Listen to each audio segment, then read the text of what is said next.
Fala aí pessoal, sejam bem-vindos a mais um vídeo do meu canal e hoje eu vou explicar para vocês como é que funciona o Ibovespa, o principal índice acionário do nosso mercado financeiro. Eu tenho certeza que você já ouviu falar do Ibov, já ouviu falar nos meios de comunicação, já ouviu as chamadas do Jornal Nacional com o William Bonner comentando o índice caiu 1,5%, o índice caiu 2% e fechou em 110 mil pontos, o principal índice do mercado acionário. E realmente ele é. O Ibov, ele é o principal índice do mercado de ações, do mercado financeiro brasileiro e a gente não consegue negociar ele. Ele é apenas uma referência, uma carteira teórica aonde participam ali no momento, tá? 89 empresas do mercado, que inclusive, pessoal, são as empresas de maior volume, as empresas de maior negociações da bolsa, e claramente o Ibov ele acaba sendo uma referência para o mercado financeiro porque ele é a base, ele acaba sendo o benchmark, o efeito de comparação de outras carteiras.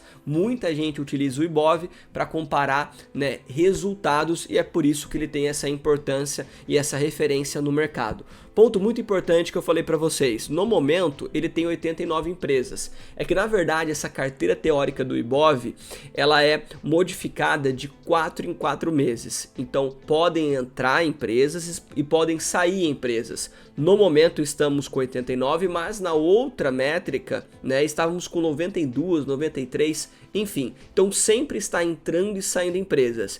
Heitor, é relevante para uma ação fazer parte do Ibov?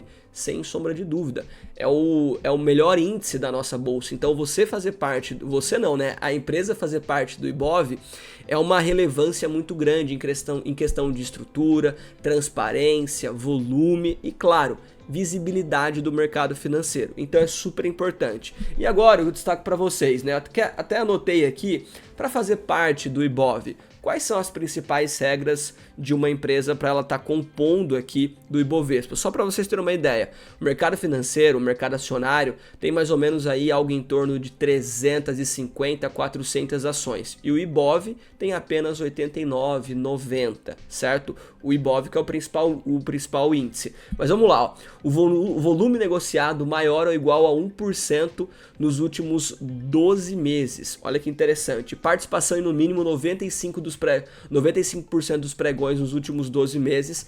Uma regra bem interessante para fazer parte do Ibov. Não pode ser considerado uma penny stock, ou seja, ações abaixo de R$1. Lembra que nós tínhamos aqui, ó, o IBR3 é um belo exemplo, ela não faz parte do Ibov porque ela é considerada uma penny stock. No caso, né, agora não porque não está abaixo de R$1, teve os movimentos aqui, mas tem várias empresas aí abaixo de R$1 e elas não podem fazer parte do Ibov por conta que elas são consideradas penny stocks. Não pode estar em recuperação judicial ou extrajudicial. Por isso que o IBR3 não faz parte do Ibov, mesmo até com um volume considerado, que inclusive tinha um volume considerado, agora está com um volume bem baixo. Mas não pode ser uma empresa que está com problemas judiciais de recuperação. Nenhuma empresa pode ter mais de 20% de composição do Ibov. Daqui a pouco eu vou mostrar sobre isso. Inclusive a Vale tem uma composição gigante do Ibov, mas não é 20%. No momento é algo em torno entre 15,8%, quase 16% do Ibov. Então, tem mais um monte de regra. Eu acabei pegando algumas para vocês aqui para a gente colocar e mostrar, né, mostrar aqui na tela alguns pontos, mas tem mais um monte de regra, por isso que é um índice bem restritivo. Tá bom, meus caros? Agora, olha que interessante, né? Como é que funciona esses pontos? O que é 120 mil pontos, né? Os pontos, eles funcionam como se fosse reais. Então, no caso aqui, para você conseguir replicar a carteira teórica das 89 empresas, você vai precisar de 120 mil reais. Ou seja, para você comprar um lote de cada ação, de cada empresa que faz parte do Ibov, você necessariamente vai precisar desembolsar 120 mil reais, no caso 118, que é o momento que o Ibov fechou agora. Então esses pontos eles são classificados como reais. Então, por exemplo, caiu 500 pontos, caiu R$500 aqui para o Ibov. Então é uma métrica em pontos para facilitar a discussão e a comunicação, mas ele é muito ele é bem claro pra gente e classificado em reais, porque é quanto que você precisa para você ter essa carteira teórica.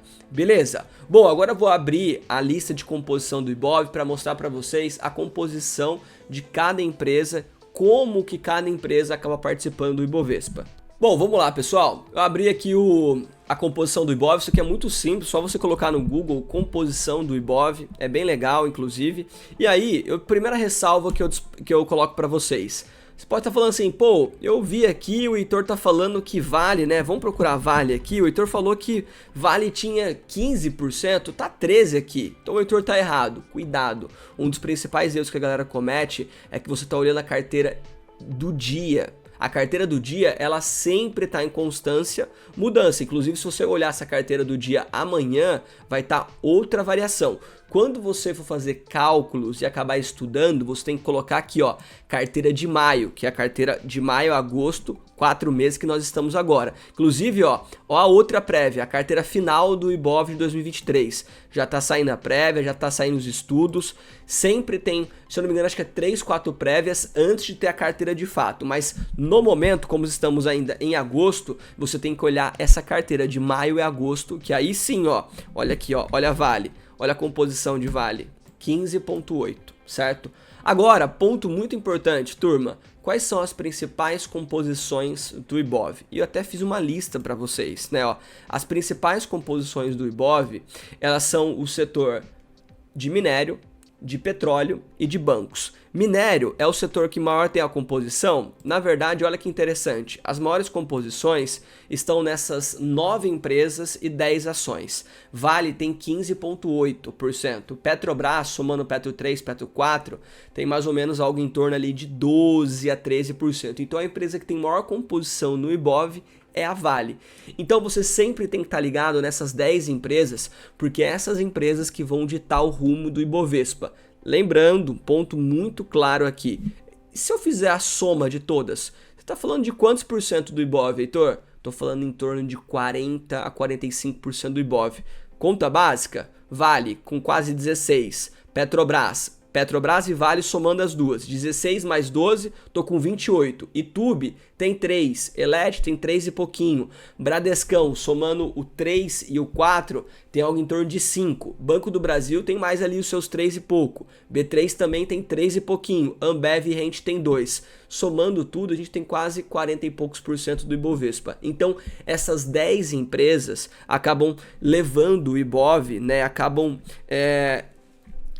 influenciando o Ibov tanto da maneira positiva quanto da maneira negativa. Ponto muito claro, pessoal, que a gente tem que deixar, que assim, é muito importante no dia a dia do trader, que é o seguinte, Heitor, essas empresas elas não vão subir sempre para o mesmo caminho. Pois é, por isso que tem a média. Se você tem Petrobras, por exemplo, ó, Petrobras subiu 0,56, Vale caiu 1,18, mas você viu que o Ibov acabou fechando mais ou menos no movimento neutro, né, no movimento em equilíbrio. Então um dos pontos importantes que eu destaco para vocês aqui, pessoal, é ficar ligado nessas 10 empresas, inclusive essas empresas que vão ditar o Ibov conforme eu já comentei. Só que elas também são importantes para você monitorar o índice futuro, que é o derivativo do Ibov, né, que é o mercado futuro do Ibov que a gente consegue negociar.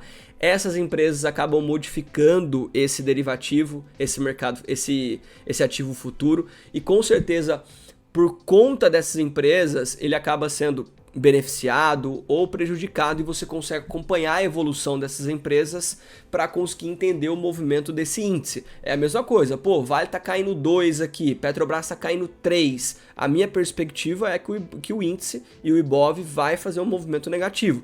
Se tudo tiver vermelho, com certeza vai estar puxando para o lado negativo. Se tudo tiver verde, Heitor, positivo. E a mesclagem dos movimentos? E aí você pode entender que pode ter volatilidade no mercado. Esse é um ponto bem importante para discutir com vocês. Agora uma dica final aqui. Você quer superar o Ibov? Você quer ter o Ibov como referência, como benchmark, mas você quer fazer acima do que ele está fazendo. Por exemplo, o Ibov fechou esse ano em 9 de alta, mas minha carteira fechou em 12. Primeiro ponto, cuidado com excesso de diversificação. Pô, Heitor, eu tenho 30 ações na minha carteira.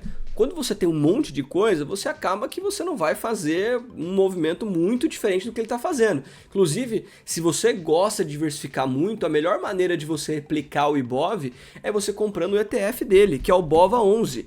Compra o BOVA11 que eu tenho certeza que você vai estar ali muito bem representado. Então cuidado no excesso de diversificação, porque isso pode te prejudicar muito. Agora, outro ponto, eu quero superar o Ibov, Heitor. Uma das principais dicas que eu destaco para vocês: escolha boas empresas de acordo com o seu perfil de investimento, empresas mais tranquilas, voltadas, por exemplo, à energia elétrica, a bancos, mas você vai precisar de tempo. Esquece esse negócio de superar o Ibov em 6 meses, em 3 meses. Para você superar o Ibov, você vai precisar de tempo, de tração. E aí, claro, pense no longo prazo, que eu tenho certeza que você vai conseguir superar ele com boas escolhas, com boas analogias e com fundamento. E claro, para eu estar te ajudando nisso, tem os links aqui embaixo desse vídeo, o nosso grupo do Telegram, do WhatsApp, que faz parte da nossa comunidade, onde eu comento notícias, pontos relevantes, é sem bagunça, tá bom? Só eu comento nos grupos